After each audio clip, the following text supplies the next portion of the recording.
Meu nome é Nadir Amaral e estamos em mais um programa de Espaço Saúde em Foco. Hoje nós vamos tratar sobre ATS, Avaliação em Tecnologia de Saúde.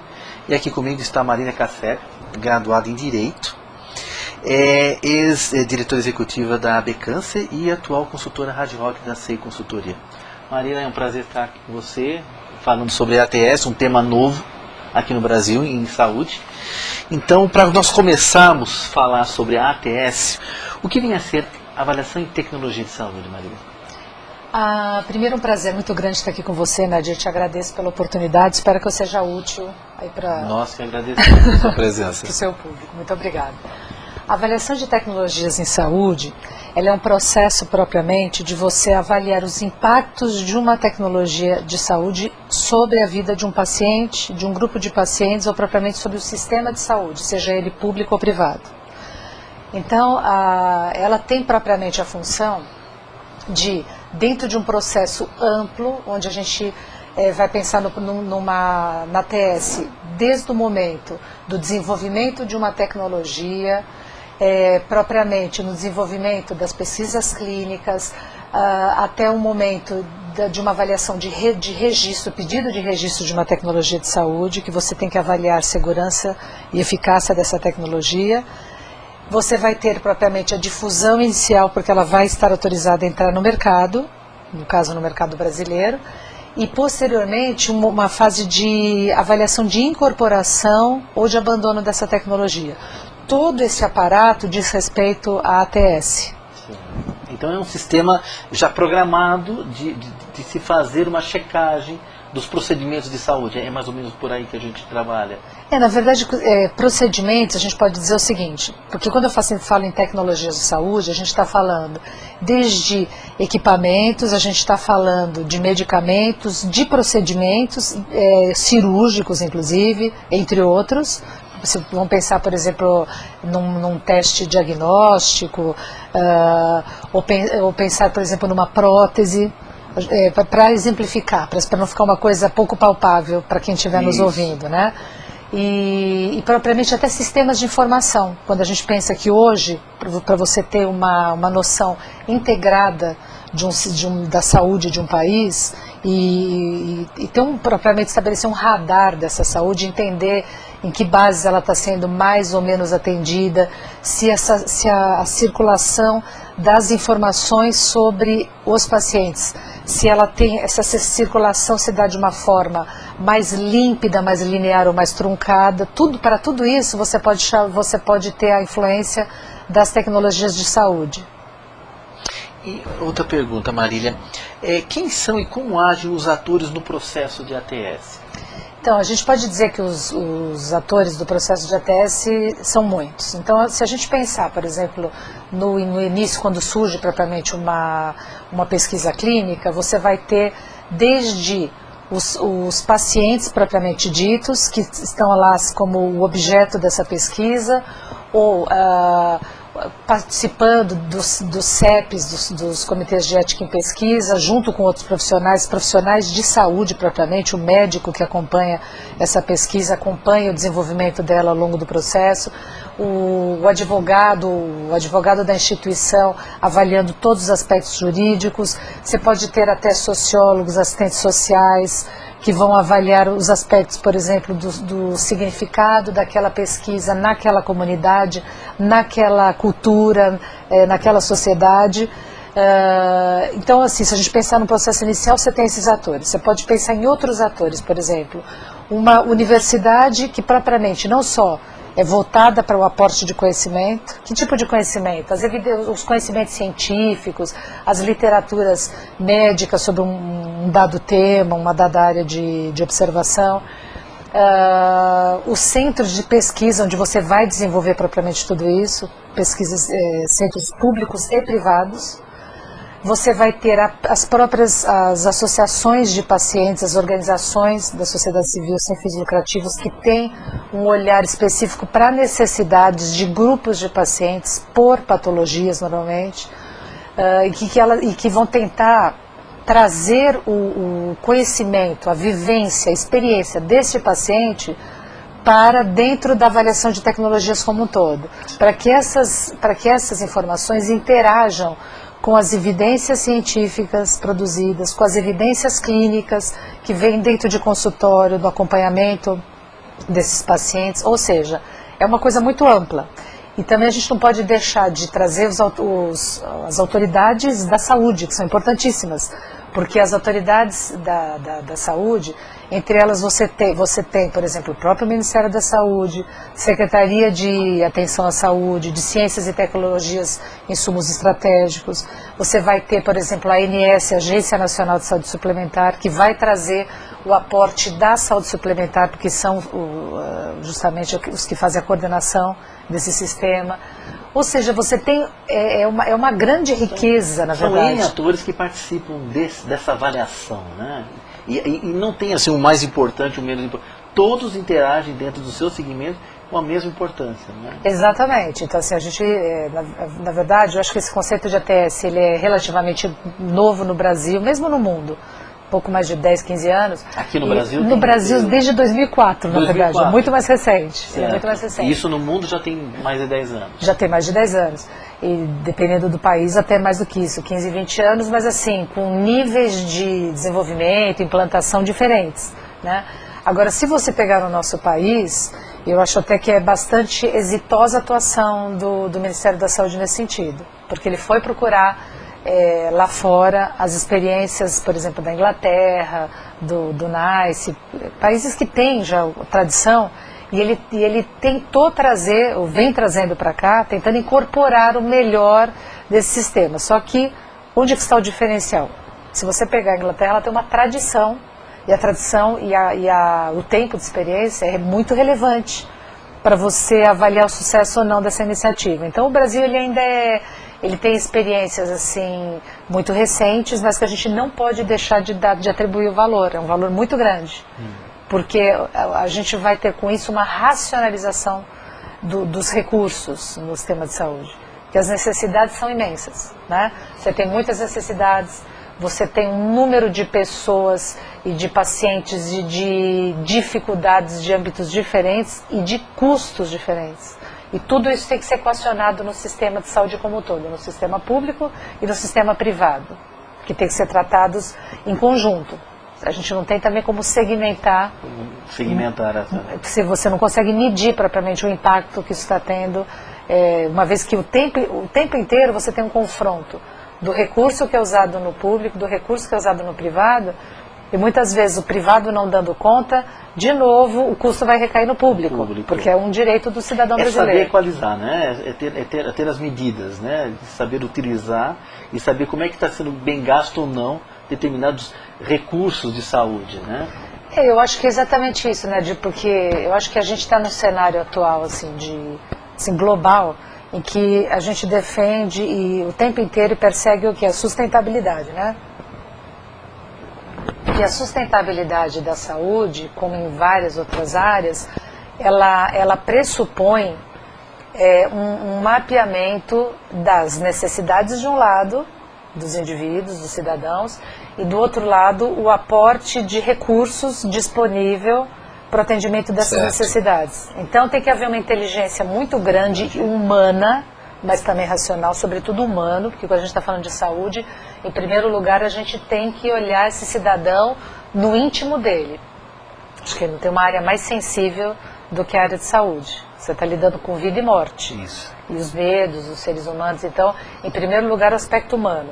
Mas a gente não tem, quando a gente fala de recurso, a gente tem que avaliar também o custo e o quanto isso significa efetivamente na vida daquele cidadão. Eu estou falando de cidadão que nem sei para o paciente, porque se você pensar, por exemplo, numa tecnologia se a gente pensar num rastreamento, por exemplo, o chamado screening, quando você vai numa população saudável, você vai tentar rastrear um perfil daquela população para tentar avaliar se no conjunto daquelas pessoas você observa a evidência de algum tipo de manifestação patológica. Isso para estabelecer algum tipo de política pública. Quando você tem algum indício de que pode estar tendo alguma patologia que tá assolando a população, seja porque por contato, assim, patologias que já existem num número expressivo no exterior, você começa a ver uma manifestação, mas não consegue localizar onde está aquela patologia. Você vai lá, aplica certas ferramentas específicas para tentar avaliar o quanto você tem que motivar, tem que criar uma política pública para aquele grupo, né? Então você vê como é extensa a necessidade da avaliação das tecnologias de saúde, porque elas estão em vários âmbitos. Sim. Desde prevenção primária e secundária, tratamento, cuidados É importante paliativos. entender o sistema, como funciona e como o sistema público encara. Está sendo bem aceito? Vocês já tiveram contato com o sistema público? Qual a aceitação deles em relação à avaliação em tecnologia de saúde? Então, eu acho que o sistema público, sobretudo na área federal, foi ele que trouxe, na verdade, que importou esses modelos do exterior. E ele, na verdade, está totalmente envolvido na expectativa, os profissionais, os técnicos e gestores, no sentido de que isso efetivamente vire uma fortaleza do sistema de saúde. E eu acho que o grande desafio, além de você criar você instrumentalizar melhor na área federal, porque você imagina só que jamais o poder público conseguiria dar conta disso sozinho, até porque a estrutura nunca é suficientemente aparelhada para tanto, né? Então você vai ter que se valer de parcerias. Então existe uma rede brasileira de tecnologia de saúde, a Rebrats, que reúne vários profissionais de expertises diferentes, de universidades, de agências nacionais, internacionais. Então você vai aportando, você vai tentando trazer a experiência de fora e de dentro e de vários segmentos diferentes que na inteligência multidisciplinar se complementem e tragam um resultado maior. E onde tem um grande desafio que a gente percebe do Sistema Único de Saúde, entre outros, né? Que é um sistema, por um lado, extraordinário, mas com um número de dificuldades imensas, né? Um grande desafio é você levar essa concepção desse processo de avaliação de tecnologias em saúde do âmbito federal para os âmbitos estadual e municipal.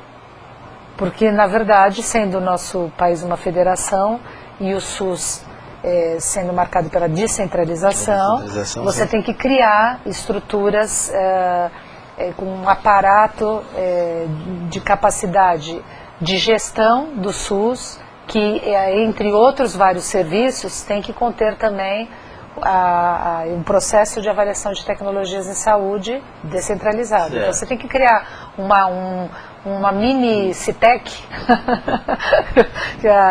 que justamente é a área que é responsável pela incorporação no Ministério da Saúde, né? Dentro da Secretaria de Ciências e Tecnologias, Insumos Estratégicos. Você tem que criar isso dentro das secretarias estadual e municipal. Isso não é uma coisa simples. Não é uma coisa, porque o conceito em si, aliás, eu confesso aqui que eu estou tentando me esforçar para simplificar um pouco, mas não é uma coisa fácil. Não é uma coisa fácil. Não é uma coisa fácil. Não é fácil de entender para a maioria. Né? Exatamente. O benefício que isso trará para a sociedade, né? Isso. E eu vou tentar, conforme a gente vá conversando aqui, eu juro que eu vou me esforçar para a gente tornar isso uma coisa mais palatável. É um tema novo no sistema, né? Para ser entendido. Há tantas coisas dentro do sistema que a gente não compreende, que não entende, ainda vem com um novo tema, é verdade. Com uma avaliação nova, né? O que é essa avaliação? O que isso trará em benefício para mim, usuário? Certo. Né? Então, é por isso que eu, pegando esse gancho, falo, como podemos mensurar o custo social, paciente e cuidador, nesta relação? Então, eu vou falar um pouquinho sobre como a gente propriamente define o custo social, para facilitar essa compreensão. Que é um custo social, né? Que o custo social propriamente assim, seria um olhar do significado que uma tecnologia, no contato que o paciente tem com essa tecnologia, não só ele, mas também o cuidador. Então, no dia a dia, um paciente, então ele está diagnosticado com uma doença específica. Foi para ele prescrito um tratamento específico. Esse tratamento pode conter uma série de tecnologias em saúde, desde um medicamento, ele pode ter que ser internado para receber, por exemplo, uma quimioterapia, ele pode ter que receber ter alguma prótese, passar por algum exame, por exemplo, de laparoscopia. Estou tentando só identificar possibilidades para as pessoas se enxergarem um pouco, né? Então, dentro desse universo, essas tecnologias passam a ter um impacto na vida dele.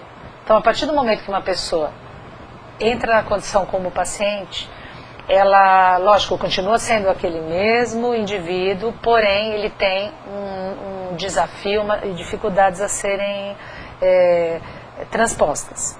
Então, por exemplo, ele vai tomar um medicamento e com esse medicamento ele pode ter uma série de reações. Que reações que ele pode ter? Ele pode se sentir, por exemplo, nauseado, ele pode se sentir com uma disposição menor, com a vista um pouco turva, algumas pessoas em certos momentos da doença têm dificuldade de se locomover, elas se sentem, por exemplo, deprimidas, elas sentem uma perda de vitalidade para o trabalho, uma dificuldade de cuidar dos filhos, elas podem ter que transferir essa função do dia a dia, de antes alimentar, por exemplo, os membros da sua casa, ela vai ter que, por exemplo, pagar para alguém fazer aquilo para ela, uma pessoa para limpar a casa, para fazer o alimento, para levar o filho na escola. Ela deixa, por exemplo, de trabalhar, então é uma entrada a menos de capital naquela casa. Muitas vezes o cuidador, que pode ser um familiar, pode ser um amigo, ele deixa de fazer as atribuições dele do dia a dia só para cuidar daquela pessoa. E com isso, ele vai ter um prejuízo na sua vida pessoal e na sua vida familiar e em todas as outras instâncias, né? Eu já tive umas experiências muito fortes trabalhei durante alguns anos dentro do Hospital do Câncer, que foi aqui de São Paulo, foi uma experiência maravilhosa. E eu me lembro, por exemplo, de uma moça, uma dentista, que era a irmã mais nova da família, de 5 irmãos, porque geralmente sempre tem um familiar que é aquele que é mais, vamos dizer, entre desprendido e ao mesmo tempo também um pouco abusado pela família. A gente sempre tem essa realidade, né? Então ela como cuidadora, acompanhou durante anos o irmão, que tinha na época um câncer na traqueia, e ela, sendo uma profissional já de muitos anos, ela praticamente deixou de trabalhar para cuidar desse irmão. Eu me lembro no início que ela ainda trabalhava, porque ela ia lá no meu departamento, a gente conversava, eu perguntava se ela estava bem, o irmão estava bem.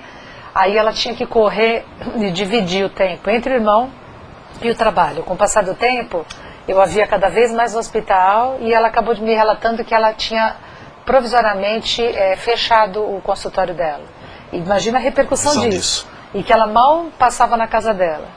Entendeu? Então o custo social é o conjunto de todos esses reflexos na vida do paciente, do cuidador, e isso se a gente pensar que a gente pode mensurar esse impacto social.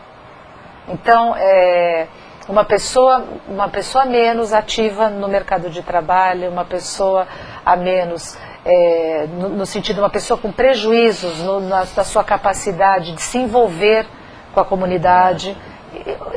É como você jogar uma pedrinha na água, num lago, e verificar aqueles círculos que ela vai formando. É difícil você mensurar onde é que começa a perda, né, de alguma coisa e até onde ela chega, até onde ela alcança. O custo social é tudo isso. É tudo isso. E aí você me pergunta propriamente como essa relação, essa relação do custo social com a avaliação de tecnologias de saúde. Ora, a questão é a seguinte: hoje a gente tem um conceito que eu acho que é muito mais evoluído, de que você não pode medir o impacto de uma tecnologia, você não pode medir primeiro, avaliar só sobre o aspecto político. Então, são evidências, por exemplo, as terapias cirúrgicas ou analgesias.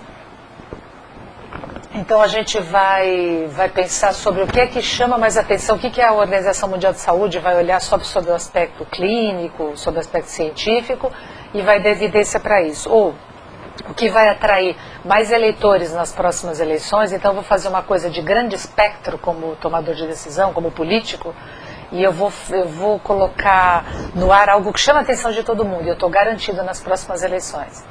Também você não pode olhar só o aspecto econômico. Isso aqui, ele custa essa tecnologia, só que assim, no momento que eu investir nessa tecnologia, muitas pessoas vão se servir dela e eu já estou fazendo a minha parte. Não. Todos os cidadãos têm que ter o seu devido reconhecimento e serem protegidos pelo aparato institucional. Todos têm que ter os mesmos direitos perante a lei, né? Então você tem que avaliar o aspecto político, você tem que avaliar o aspecto da evidência científica, aquilo que ao longo de estudos científicos e mesmo clínicos, comprovadamente se mostram como tecnologias que são seguras para aquele cidadão, que estão asseguradas dentro de um conceito ético, certo, que não ferem a ética daquela população, e que são eficazes, que elas atingem resultados ou de cura, ou de controle da doença, ou ao menos de atenuação da dor. Porque hoje a gente tem muitas terapias paliativas, né? Porque nós não somos imortais, infelizmente. Eu penso que infelizmente, né? Queremos viver bastante, né? A gente quer viver bastante, mas quer viver bem. Né? Então, assim, se você olhar tudo isso, você tem que lembrar o seguinte: tudo que existe na área de saúde tem um foco principal. E qual é esse foco principal? É o paciente. Então, do momento que algum ator da saúde, além do paciente, esquecer que o foco da área de saúde é sempre o paciente, ou seja, tudo é desenvolvido para ele e geralmente também com ele, que é o caso das pesquisas clínicas, então ele tem que ser ouvido, ele tem que ser observado, ele tem que ser levado em consideração. Isso não quer dizer que ele vai intervir, olha, eu acho isso sobre essa evidência científica, não. As coisas têm seus devidos lugares. Ele será ouvido, né? Ele será ouvido e haverá instâncias para isso, que a própria Constituição prevê, entre outras oportunidades, que eu acho que a gente ainda vai abarcar aqui no dia de hoje, para que esse paciente consiga demonstrar o que a gente está chamando de custo social. Então ele vai dizer, na minha experiência com essa tecnologia, ela vale a pena por causa disso, ou não vale a pena por causa desse outro aspecto. E o cuidador também, porque o cuidador está com ele junto naquela jornada. Terá como mensurar, né? Exatamente. Vão ter parâmetros para isso, né? E aí a mensuração pode ser tanto em nível quantitativo quanto qualitativo. Que é uma coisa que a gente tem que levar em consideração. Muitas vezes fala, o paciente a questão é sempre afetiva, o lado sensível. Então, essas organizações de pacientes, associações, elas não são capazes de trazer uma informação importante, porque eles são todos muito emotivos, emocionais, né? E não passionais. E não é essa a questão. Primeiro que ser passional não é defeito, é uma qualidade do ser humano, é uma das características. Isso tem que ser levado em consideração. E não só custo-benefício, como geralmente o governo leva, né? Então, exatamente. A gente não pode, na verdade, tudo isso não pode estar um desgarrado do outro. Isso. É tudo num conjunto. São itens que têm que ser levados em conta para se ter uma avaliação precisa. Né? Exatamente. Os internautas estão entrando, então agradecer os internautas que estão entrando aqui com suas informações, com suas perguntas. A Lorena Rios, de Fortaleza, ela pergunta, o custo social muda dependendo do estado em que se encontram os pacientes e cuidadores? Olha, eu penso, Lorena, que é o seguinte, lógico que o custo social, como ele leva em consideração entre outros fatores, o significado do impacto daquela tecnologia para aquele paciente, para aquele cuidador, logicamente que cada cidadão tem para si o que lhe perturba, o que lhe agrada, né? O que ele acha que é positivo, o que é negativo para si na condução do tratamento, né? Ao longo dessa jornada, que é uma jornada mesmo, ser um paciente, sobretudo um paciente de uma doença crônica, é uma jornada de uma vida, né? Então eu penso assim, que esse custo social, ele muda sim, mas que como tudo na vida, em geral, você consegue fazer uma mensuração e tirar uma média desse custo social. Agora, você pode ter especificidades, desculpe. Eu vou exemplificar. Por exemplo, se você estiver numa comunidade muito pobre, por exemplo, num lugar muito longínquo do Brasil, certamente você vai ter um paciente de um lugar com essas condições, ele pode ter deficiências nutricionais, ele pode ter desidratação, ele pode ter um quadro de uma dificuldade de acesso à informação sobre a patologia. Então ele vai ter uma percepção da doença bastante diferente de um paciente que está numa metrópole, por exemplo, né? Então, se para um paciente que está aqui, por exemplo, em São Paulo, né, que concentra a maior parte do aparato de saúde do país, se ele vai ter uma percepção de que uma dificuldade de transporte dele até o local onde ele vai ser atendido, por exemplo, por uma infusão, né, onde ele vai ser submetido a algum exame, ou diagnóstico, ou de alguma outra natureza, imagina o significado que isso tem para o indivíduo que está lá no meio do sertão, do Nordeste, por exemplo. É muito diferente. Porque aqui, bem ou mal, você tem a própria prefeitura cedendo viaturas, transporte para esses locais, ainda que não seja uma maravilha, mas você tem o serviço, você tem um serviço. Você tem, eventualmente, associações de pacientes que, dependendo da patologia, cumprem esse serviço, né, isso é muito importante. Mas isso mais em grandes centros, né? Em grandes centros. Você tem alguns outros periféricos, mas eu estou dizendo assim, se você pegar num lugar lá muito distante, como ela pergunta se tem a diferença eu diria sim que vai ter uma diferença de custo social. Lá, o custo social desse indivíduo é muito maior do que o daqui. Os indicadores terão mais pesos, maiores ou menores, né? Exatamente, né? exatamente. É muito interessante, é muita informação, né? É muita informação. É muita informação. A Tainê Damasceno de São Paulo, ela faz a seguinte pergunta, Marília. Quais são os aspectos mais importantes a serem relevados nessa avaliação? Os mais relevantes? Eu diria o seguinte, dentro da minha perspectiva, né? Eu diria que o primeiro aspecto são as evidências científicas. Isso é lógico, porque é o seguinte, quando você está falando de uma tecnologia, você tem toda uma lógica de observação que é comprovada através das evidências científicas que vão efetivamente demonstrar se aquela tecnologia em saúde, se ela é segura, se ela atinge resultados expressivos, se ela não é só uma forma mascarada de se apresentar uma nova tecnologia para dizer que tem uma inovação, quando na verdade a anterior já atendia os mesmos requisitos, né? Porque assim, uma coisa a gente fala em inovação, ou seja, algo que não existia, algo que existe de uma forma melhorada. Porque muitas vezes, se você agregar um aspecto, por exemplo, uma tecnologia um medicamento que já atende um objetivo X, mas ele ainda agrega, por exemplo, um controle daquele tumor, uma diminuição dos sintomas de enjoo, de tontura, de mal-estar, já é uma inovação importante, né? Então, se você olhar por esse aspecto, você já teve um acréscimo àquela tecnologia. Então, a evidência científica, ela é crucial. E você também pode, muitas vezes, você não tem a evidência científica, como é o caso das doenças raras, muitas vezes você não tem isso tão palpável, mas você tem a evidência clínica, né? Que é ali no dia a dia, porque às vezes quando eu falo doença rara no sentido de que ela foi menos observada. Com o passar do tempo, ela também, logicamente, se criam as evidências científicas, porque quando você tem um contingente maior, um público maior para ser observado, é mais fácil, entre aspas, de você observar sintomas, de você observar as prevalências, observar as exceções, diferente de quando você tem um público pouco extenso para observar. Então você vai ter a evidência científica, você tem, eu diria, a evidência clínica também, você tem o custo social, e aí é difícil até falar, o custo social é menos importante, não existe menos importante, existe o conjunto, né? E você tem também o aspecto, o custo propriamente da tecnologia, que tem que ser levado em consideração, eu falo custo financeiro, tem que ser levado em consideração, né? Porque assim, muitas vezes, não é que você não vai desenvolver aquela tecnologia, muito pelo contrário, mas você tem que verificar o seguinte, quando a tecnologia é muito cara, e ela é propriamente para poucas pessoas, você vai ter que ter um incentivo governamental maior. É nesses momentos que, sendo a saúde um dever do Estado, o Estado tem que, esse Estado com E maiúsculo, né? Não é isso?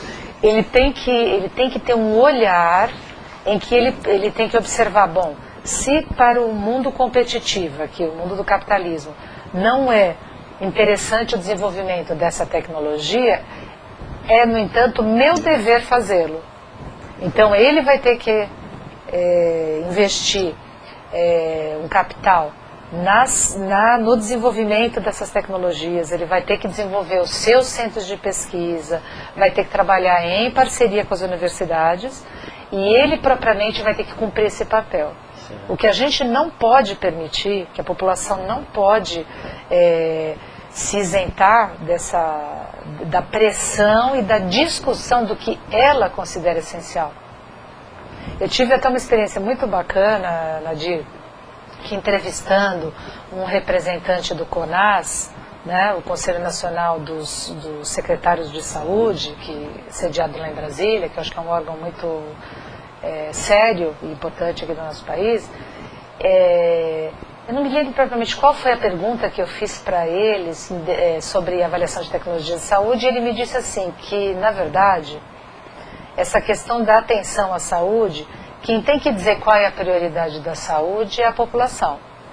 E que o CONAS reconhece sim os espaços de participação da sociedade civil e que ele quer saber sim o que essa população pensa. Então é a população que deve dizer, em última instância, se para ela a saúde é prioridade ou se, por exemplo, a prioridade é construir estádios de futebol. Me lembro que foi feita essa comparação, achei interessante como a gente está nessa discussão de Copa, né?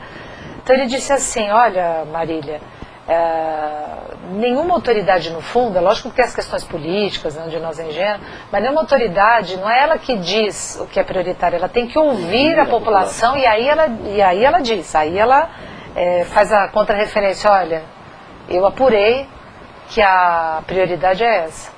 Então, nesse sentido, por exemplo, para complementar, que a gente pode entender que quando a autoridade da saúde ela é investida ali de priorizar e de criar as políticas públicas, ela tem que ser, na verdade, permeável a ouvir o que essa população entende como... Saber ouvir a população. A saber ouvir. Mas a população também tem que saber falar e saber ocupar os seus espaços de participação. E saber dizer o que quer, né? Exatamente. Qual a finalidade que ela pede isso, né? Isso. Não pedir por pedir, né? Não pedir por pedir. Saber, entender o que ela vai pedir realmente vai ser útil para ela e para o coletivo. Né? Então isso é muito importante. É um tema muito importante que realmente tem que ser revisto, estudado e cada vez mais divulgado no sistema de saúde. É uma pena que a gente tem poucas horas, né, poucos minutos para a gente poder passar toda essa informação e poucas pessoas com a riqueza de informação que a Marília traz que dominam o assunto, né, Marília? Olha, eu com humildade te falo que eu tenho estudado bastante sobre o tema. Nem sei dizer para você se eu domino o assunto. Eu me esforço muito. Não, mas é importante. Nós temos até um grupo, né? Que se reúne para poder atender isso. É verdade, porque assim, é um esforço que vem vindo aí de alguns movimentos, de organizações que vêm se sentando, discutindo sobre o tema, porque elas querem ajudar outras organizações a se somarem a elas, para que juntas constituam assim uma grande voz do paciente. Por isso a importância das pessoas que trabalham numa organização social se empoderar do assunto e passar para o seu coletivo, passar para o seu grupo. A informação a riqueza de informação, a riqueza de caminhos a seguir, né? E o que a gente propõe, o que a gente leva para os nossos associados. A sua importância, líder de uma organização social, é se inteirar de um assunto como esse, saber o que está acontecendo e participar desses movimentos. É muito importante isso. Antes de nós continuarmos, eu queria dar um recadinho aqui. Tem um ciclo de debates, de direito e gestão pública. É a democracia, o direito e a gestão pública em debate, que é patrocinado pelo Ministério, pela AGU, né, o Ministério da Justiça, lá em Brasília, que toda semana ela propõe um debate. E esse vai ser o debate 4, Terceiro setor, melhores políticas regulatórias internacionais, né, que estarão presentes os palestrantes José Eduardo Sabo Paes e Eduardo Sassi. né, que estarão falando sobre esse tema. É muito interessante. Vai ser em Brasília no dia 2 de agosto. O pessoal lá de Brasília, que manda muita pergunta para nós aqui, olha, é um bom tema a ser discutido. As organizações de Brasília, né, vão participar desses debates, que é muito importante essa informação. Para vocês entrarem em contato, é nauana.oliveira@planejamento.gov.br ou pelo telefone 61 Brasília 2020-4168. São ciclos de debates de direito à gestão e gestão pública. Participe, que isso é muito importante. Continuando pelos internautas, Marília, o Henrique Melo, do Rio Grande do Sul, ele pergunta qual a influência da avaliação no investimento realizados nos sistemas de saúde estaduais. Então, Henrique, na verdade, a mesma importância que tem no poder público federal, a avaliação de tecnologias de saúde, é a importância que tem nas esferas tanto estadual como municipal. Porque cada uma dessas instâncias tem a sua própria capacidade orçamentária, né? Tem o seu plano orçamentário. Então, o orçamento, na verdade, eu acho que o aspecto mais importante dele é que ele reflete, na verdade, o peso que é dado a uma política pública específica. Ou seja, quando um gestor, quando você tem uma decisão de que um orçamento é focado numa área específica e o gestor vai atender aquele orçamento, significa que aquele estado, aquele município, a União, eles estão priorizando especificamente aquele setor beneficiado por aquela determinada verba. Isso quer dizer que para você utilizar aquela verba, por trás disso você tem uma série de escolhas e priorizações que foram feitas, que vêm de várias instâncias. Eu espero até não estar sendo muito prolixa, mas na verdade assim, você tem conferências, por exemplo, se a gente pensar na área de saúde, você tem as conferências de saúde. Essas conferências para propor o que a população, os movimentos, as associações de pacientes, e os pacientes propriamente, a população, qualquer indivíduo pode participar e tentar influenciar para dizer, olha, nós consideramos que a prioridade na saúde são essas áreas, por exemplo. Né?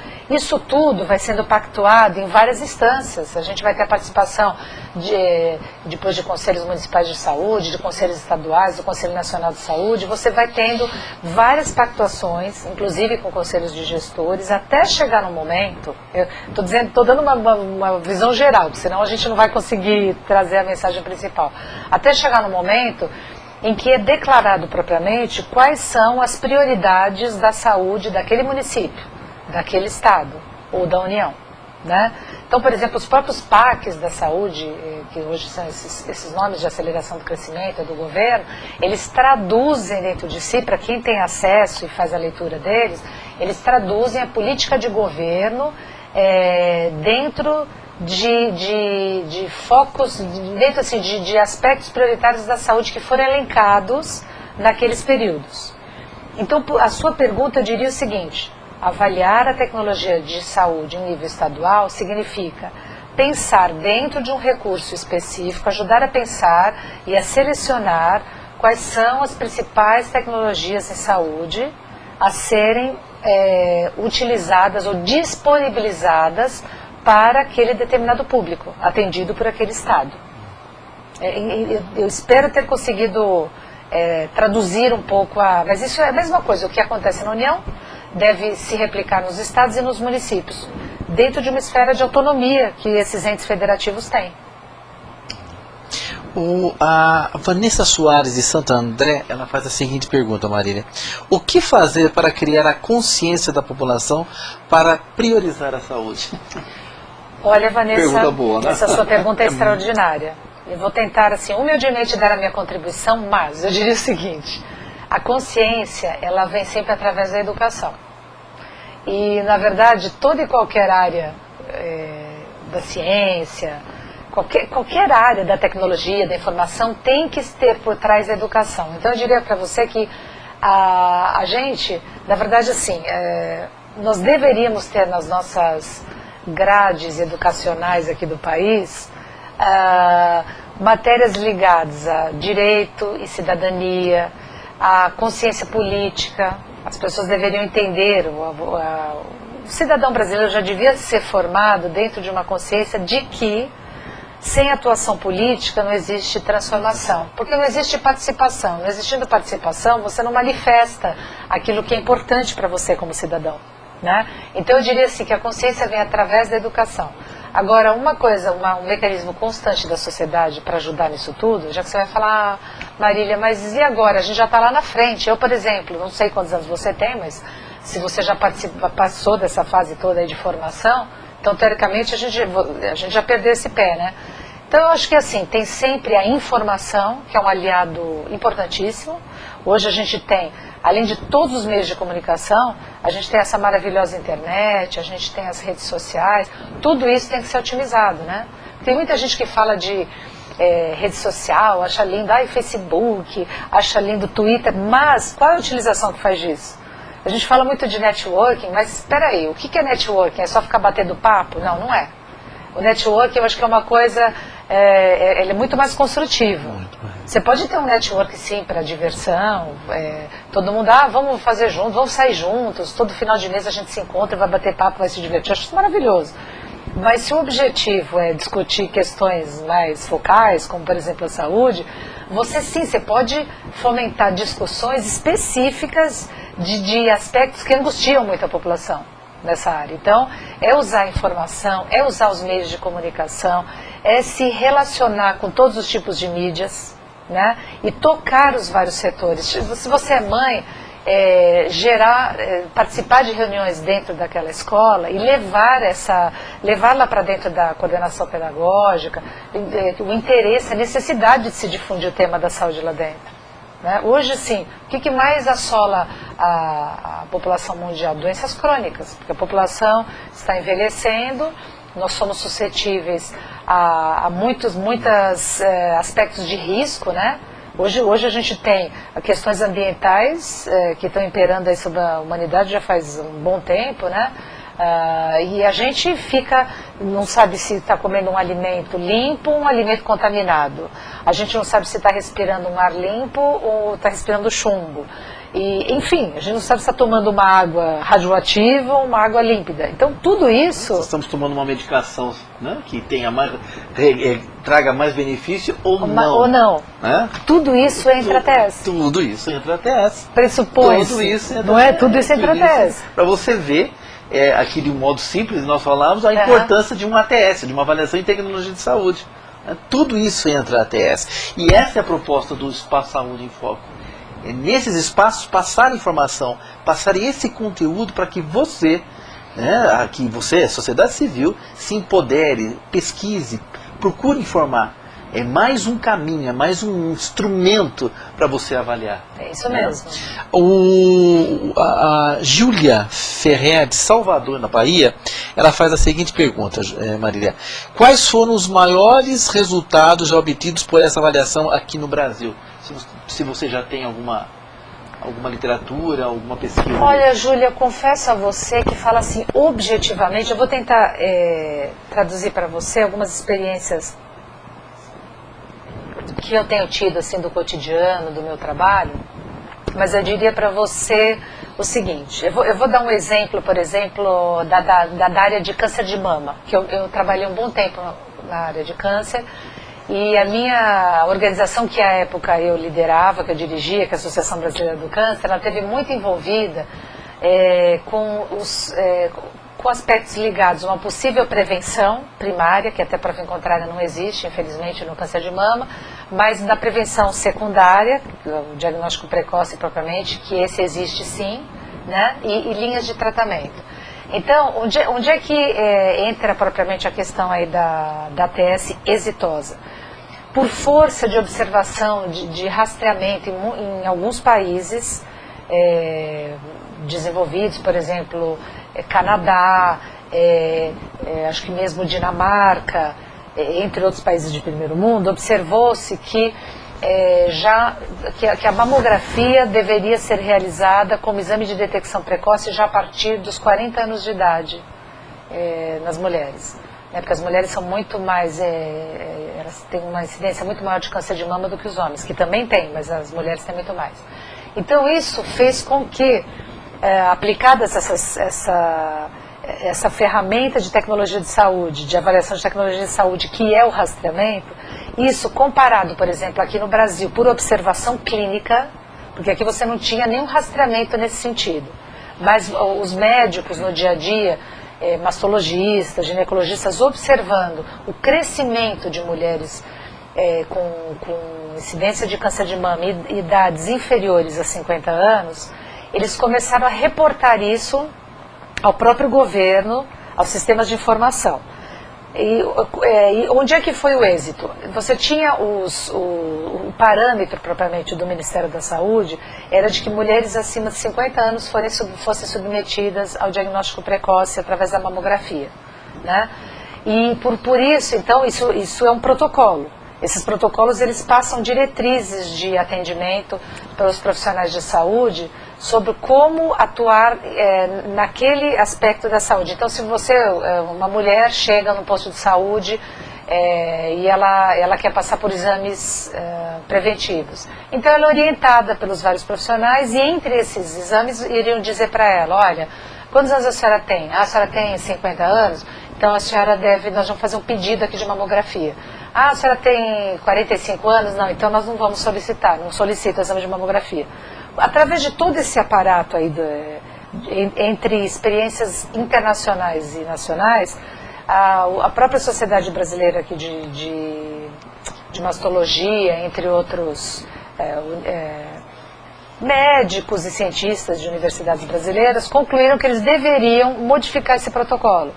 Então, houve todo um movimento da sociedade civil, das associações de pacientes ligados, sobretudo à área de câncer, de médicos e técnicos do próprio Ministério da Saúde, debates, seminários, discussões, todo aquele alvoroço que é necessário para você transformar as coisas. E no final disso, o que aconteceu? A gente houve uma mudança da lei brasileira, né, de uma lei ordinária, que acabou trazendo a mamografia como um exame que faz parte hoje dos protocolos a partir dos 40 anos de idade. Isso eu posso dizer que é um resultado absolutamente exitoso das avaliações de tecnologia em saúde. Então, eu faço assim todo o quadro completo para as pessoas entenderem que não é simplesmente, essa tecnologia já passou, já foi utilizada, e agora a gente vai avaliar. Não, a avaliação é um processo enorme. Ele é um processo contínuo, ele é contínuo. É um processo contínuo. Ainda quando você colocou essa tecnologia no mercado, vamos dizer que agora a gente tem então a mamografia a partir dos 40 anos. Isso aí é para sempre, absoluto? Não existe isso. Eu acho que assim, na verdade, os hospitais, os centros médicos, as clínicas, eles vão ficar observando qual é o comportamento dessa ferramenta, dessa faixa etária, a partir dessa faixa etária, analisar a qualidade, que é outro aspecto. É um outro aspecto de avaliação. Exatamente, você pegou um aspecto importantíssimo. Não é falar simplesmente, vou fazer a mamografia, mas espera aí, essa mamografia, ela tem qualidade, né? Ela tem uma mensuração, por exemplo, da radiação. Estamos pegando aí o que é uma avaliação, né? Então, olha, é uma coisa tão ampla. Entendeu? Então, assim, eu diria que esse é um exemplo, até o momento, muito exitoso, mas que, como vai ser avaliado continuamente, a gente vai verificar se ele é exitoso mesmo daqui 10 anos, por exemplo. Entendeu? É isso. É vasto, né? É uma quantidade muito grande de informação, né, que a gente tem sobre avaliação e tecnologia e a grande importância disso para nós, ressalto, para nós usuários. E a importância de nós trabalharmos com organizações sociais, levarmos isso aos nossos associados. Prestem atenção que é muito importante esse tema. Uma outra pergunta aqui de Vicente Andrade, de São Bernardo do Campo. Muito obrigado pela sua participação, Vicente. Como a população pode ajudar nas pesquisas de avaliação? A população? Isso é bacana, essa pergunta, porque assim, você tem tanto a possibilidade, Vicente, de se manifestar no dia a dia através das ouvidorias. Você tem ouvidorias, por exemplo, do SUS. Você pode, por exemplo, em qualquer centro médico, vamos pensar assim, por exemplo, num posto de saúde, você pode ter uma aproximação num posto de saúde, conversar com os profissionais de saúde e reportar, por exemplo, sintomas, tanto seus como de pessoas que você conhece, né? Muitas vezes como cuidador ou não, às vezes como um observador.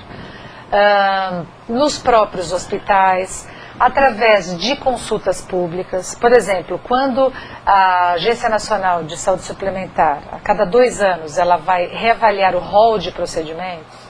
Esse rol de procedimentos são aquelas condutas mínimas, serviços mínimos, procedimentos mínimos que todos os planos de saúde devem atender aos seus segurados. Ela coloca, por exemplo, em discussão, existe uma comissão que prepara uma série de tendências, uma série de novos procedimentos que tendem a ser incorporados nesse rol e que são colocados para conhecimento público para que a população se manifeste. Então, são espaços. Outros espaços são audiências públicas, que podem ser solicitadas pelas próprias associações de pacientes. Junto, por exemplo, ao Legislativo, é muito importante a aproximação da população e das associações de pacientes, do Poder Legislativo, do Poder Executivo, do Poder Judiciário. A gente tem que lembrar que, em última instância, todos nós somos cidadãos, que as instituições são feitas e constituídas de pessoas e que os serviços, eles são desenvolvidos para atenderem às necessidades da população. Então, qualquer cidadão, em última instância, ele pode se fazer ouvir através da sua própria voz ou através de uma voz organizada. E essa voz organizada, ela pode acontecer através de associações de pacientes, através de alianças de associações, através de federações que tenham legitimidade para falar em nome desses pacientes. Eu defendo propriamente mais uma voz organizada do que a voz solitária, por uma questão meramente prática, né? Muitas vozes são ouvidas elas exercem um maior nível de pressão do que uma voz solitária, o que não invalida essa voz solitária, que muitas vozes solitárias somadas constituem uma voz maior. Né? Bom, Marília, infelizmente nós estamos encerrando o programa. Foi um prazer tê-la aqui, né? Muito obrigada. Com esse conteúdo de informação que você nos passa. Isso é muito importante. Isso é uma preocupação nossa do Espaço Saúde, é trazer pessoas que realmente saibam o que estão falando e com conteúdo. O que nós precisamos é disso, pessoas com conteúdo que venham e passem essas informações, nos informe, nos direcione no caminho da saúde. Eu quero agradecer a você, deixando aqui o espaço para você fazer os seus últimos pronunciamentos, e mais uma vez, muito obrigado pela sua participação. Imagina, eu quero te agradecer pela oportunidade, porque você é uma pessoa muito combativa na área de saúde, uma pessoa que muito respeitada, as pessoas sabem do valor que você tem para inúmeros pacientes e cuidadores e para a população em geral. Então eu que te agradeço muito por estar aqui.